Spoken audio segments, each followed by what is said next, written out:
बिस्मिल्लाहिर्रहमानिर्रहीम। अस्सलाम वालेकुम। आज मैं आपके सामने डिमांड वीडियो लेके हाज़िर हुआ हूँ कि ये जो हम इस वक्त फ्लावर्स देख रहे हैं, फूल देख रहे हैं, इन्हें हम इस फ्रेम के अंदर लगाना चाहते हैं कि आया कि इस फ्रेम के अंदर हम जब इन फ्लावर्स को लगाएंगे तो ये इसके अंदर कैसे फिट किए जाएंगे। तो यही आज हम समझेंगे इस वीडियो के अंदर।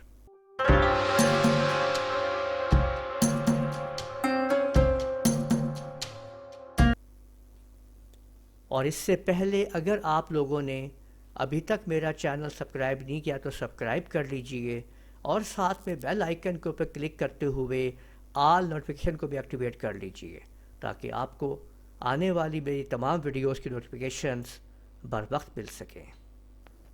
तो इस मकसद के लिए हम लोग सबसे पहले जो सॉफ्टवेयर ओपन करने लगे हैं, मैं इसको एडोब फोटोशॉप के अंदर सेट करूँगा। तो सबसे पहले हम ओपन कर लेते हैं एडोब फोटोशॉप के सॉफ्टवेयर को।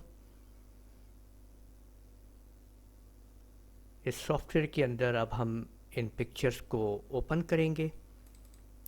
डबल क्लिक करते हैं और ये देखें, ये दोनों पिक्चर्स यहाँ पे मौजूद हैं। ये मैंने यहाँ पे ओपन कर लिया है।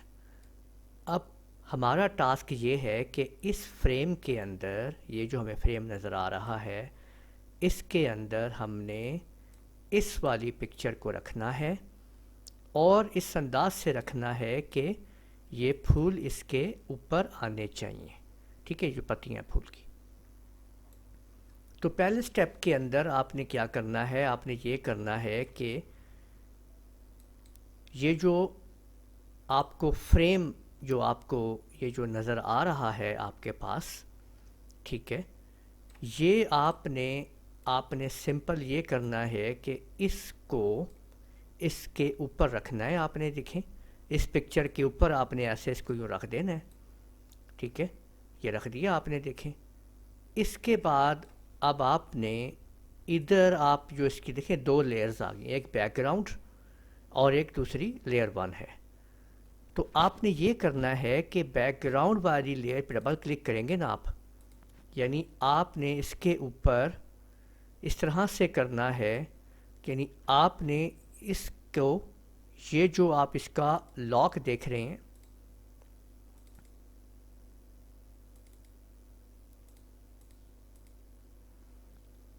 अच्छा यहाँ पे आप लोगों को दो लेयर नज़र आ रही हैं, एक लेयर 1 और एक बैकग्राउंड। और बैकग्राउंड लेयर के ऊपर देखें लॉक लगा हुआ है।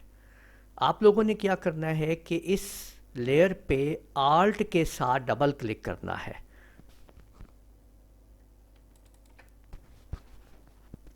जब आप आल्ट के साथ डबल क्लिक करेंगे तो इसका लॉक टूट जाएगा और यहाँ पे लेयर लिखा हुआ आ जाएगा बैकग्राउंड की जगह पे।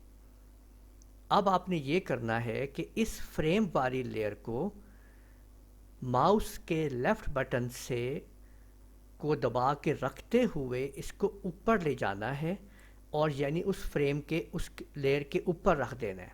अब क्या हुआ है कि आपके पास जो लेयर 0 है वो देखें ऊपर आ चुकी है, जबकि लेयर 1 जो है वो इसके नीचे मौजूद है। यहाँ पे देखें। अब हमें लेयर 0 को सिलेक्ट करना है और इस वाइट बैकग्राउंड को ख़त्म करना है। तो आप इसको इस मैजिक वैन टूल से आप सिलेक्ट कर लीजिए और बटन दबा दीजिए डिलीट का।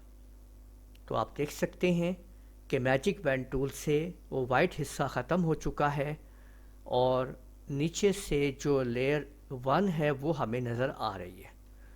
अब कंट्रोल डी के साथ इसको डिसेलेक्ट कीजिए और अगर नीचे वाली पिक्चर को आपने सेलेक्ट करना है तो लेयर 1 पे क्लिक कीजिए और पिकर को प्रेस करते हुए अब आप लोग कंट्रोल टी की मदद से अपनी पिक्चर को पहले छोटा कर लीजिए, पॉसिबल जो इसके अंदर आ जाए फ्रेम के, इसको सीधा कीजिए और इसके बाद इसको यहाँ पे एडजस्ट कर लीजिए कंट्रोल टी की मदद से।